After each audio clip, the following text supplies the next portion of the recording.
அல்லேலூயா. இந்த மனதை அடக்குனீங்கன்னா அது ஜெயிக்க முடியும். அல்லேலூயா. அநேக போராட்டத்துக்கு காரணம் என்ன தெரியுங்களா? இந்த மனதை அலைய விடுறது தான்.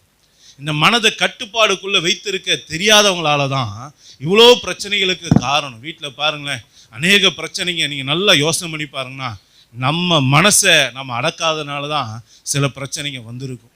சில நேரங்கள் அற்பமாக நினைக்கிற சில காரியங்களினால வந்ததாக இருக்கும்.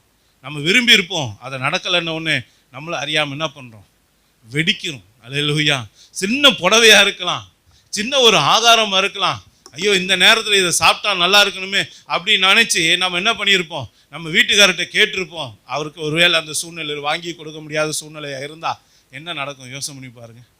உடனே பிரச்சனை வரும். அப்போ அந்த பிரச்சனைக்கு காரணம் என்ன யோசிச்சு பாருங்க.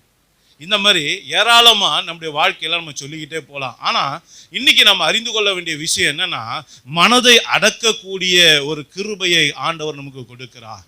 அப்போ அந்த மனதை அடக்கணும். மனதை அடக்கும் போது நமக்கு தேவன் பாராட்டுகிற கிருபைகள் பெரியதாக இருக்கிறது. அப்படிப்பட்ட பிள்ளைகளால் தான் இன்னைக்கு ஜெயமுள்ள ஜீவியத்தை வாழ முடியும் என்பதை வேதம் நமக்கு கற்றுக் கொடுக்கிறது. அப்போ அருமையான தேவனுடைய பிள்ளைகளே, நாம் எப்படிப்பட்ட மனதை உடையவர்களாக இருக்க வேண்டும் என்று சொல்லி ஆண்டவர் சொல்லுகிறார் என்றால், ஏசாயாவின் தீர்க்க தரிசன புஸ்தகம் 26ஆம் அதிகாரம் 3ஆம் வசனத்தை வாசிக்க கேட்போம். உம்மை உறுதியாய் பற்றி கொண்ட மனதையுடையவன் உம்மையே நம்பியிருக்கிறபடியால் நீர் அவனை பூரண சமாதானத்துடன் காத்துக்கொள்வீர். ஆமென். கர்த்தரை உறுதியாய் பற்றி கொள்ளுகிற ஒரு மனது நமக்கு இருக்கணும். முதலாவது என்னது?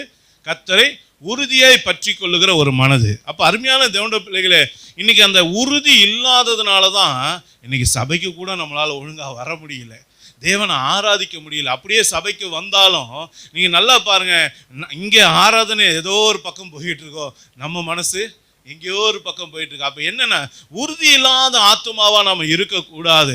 என் அருமையான தேவனுடைய பிள்ளைகளை, இன்னைக்கு உறுதியா இல்லைனா வசனம் சொல்லுகிறது, உறுதி இல்லாத ஆத்துமாக்களை சில வஞ்சகர்கள் என்ன பண்ணுவாங்க, தங்களுக்கு சாதகமாக பயன்படுத்தி கொள்ளுவாங்க அப்படின்னு சொல்லி வசனம் சொல்லுகிறது. சில கள்ள தீர்க்கதரிசிகள் கூட என்ன பண்ணுவாங்க, கள்ள ஊழியர்கள் கூட, கள்ள போதகர் கூட இன்னைக்கு உறுதி இல்லாத ஆத்துமாக்கள் அழகா என்ன பண்ணுவாங்க, அவங்களுக்கு சாதகமா மாத்திடுவாங்க. இன்னைக்கு நம்ம பேப்பர்ல படிக்கிறோம் பாருங்க, அநேக காரியம், இந்த பாஸ்டர் இப்படி பண்ணிட்டாரு, இந்த ஊழியக்காரர் இந்த பாதிரியார் இப்படி பண்ணிட்டாருலாம் பார்க்குறோம் பாருங்களேன். அதெல்லாம் என்ன அர்த்தம்னா, பாதிரியாரும் உறுதி இல்லாதவராக இருக்கிறாரு, பாதிரியார் யாரெல்லாம் ரீச் பண்ணியிருக்காரு அவங்களும் எப்படி இருக்காங்க, உறுதி இல்லாதவர்களா இருக்காங்க. அப்ப நல்லா கவனிங்க, ஆவிக்குரிய ஜீவியத்துல இன்னைக்கு நம்முடைய மனது எப்படிப்பட்ட மனதா இருக்கணும், உறுதியான மனதா இருக்கணும். அந்த உறுதியான மனது இருந்தா மட்டும்தான் உங்களால ஜெய ஜீவியம் உங்களால பண்ண முடியும்.